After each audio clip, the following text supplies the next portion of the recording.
नमस्कार दोस्तों, आप सभी का स्वागत करते हैं। दोस्तों, जिस तरीके से पवन सिंह ने खेसारी लाल यादव को लेकर तमाम ऐसी बातें बोली, उसके बाद भोजपुर इंडस्ट्री में नया विवाद आ गया और खेसारी लाल यादव के लाइव वीडियो के माध्यम से जिस तरीके से जवाब मिला है, वो जवाब लगातार सोशल मीडिया पर साझा भी हो रहा है और लोग उसको पसंद के साथ साथ पवन सिंह को खूब लताड़ते भी नजर आ रहे हैं। लेकिन गौर करने वाली बात ये होगा कि पवन सिंह ने गुरूर में कहूँ या फिर दारू के नशे में कहूँ या फिर और भी अहंकार भरा चीजें हो, उसको लेकर मैं बात करूं तो पवन सिंह ने जो भी कहा है वो मुझे लगता है कि एक आर्टिस्ट के तौर पर, एक सुपरस्टार के तौर पर, भोजपुरी इंडस्ट्री के एक दिग्गज कलाकार होने के नाते ऐसी चीजें नहीं बोलनी चाहिए, क्योंकि आपने भोजपुरी को नहीं सींचा है। भोजपुरी जो सींचा है वो दर्शकों ने आपको बनाया है, आपको पसंद किया है और आपको इतने बड़े लेवल पर लेकर चला गया है और उसके बाद आपके अंदर अहंकार हो जाता है, तो ये गलत बात है। वैसे भी भोजपुरी के कई सारे दिग्गज कलाकार हैं जिनसे भोजपुरी की गूंज है,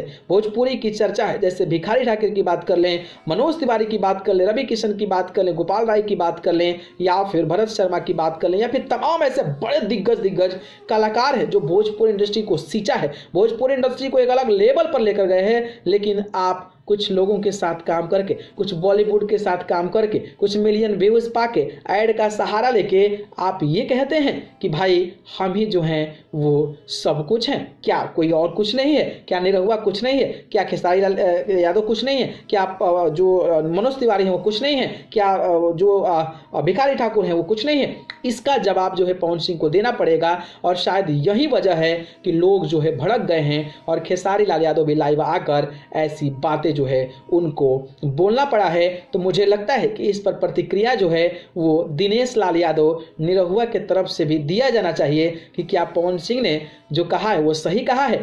रवि किशन को भी खुलकर सामने आना चाहिए और उनको बोलना चाहिए कि क्या जो पवन सिंह ने कहा है वो सही कहा है। और भी कलाकार मनोज तिवारी को भी खुलकर सामने आना चाहिए कि क्या पवन सिंह ने जो कहा है वो सही कहा है। क्या पवन सिंह ही भोजपुरी को सींचे हैं? क्या पवन सिंह ही भोजपुरी इंडस्ट्री को आगे बढ़ाए हैं? ये बातों का खुलासा बड़े बड़े सुपरस्टारों के माध्यम से होना चाहिए। आपको क्या लगता है कि निरहुआ को इस पर बोलना चाहिए कि नहीं बोलना चाहिए? बोलना चाहिए तो कमेंट बॉक्स में जरूर बताइएगा और नहीं बोलना चाहिए तो फिर आप लिख दीजिए। जो भी होगा आप अपनी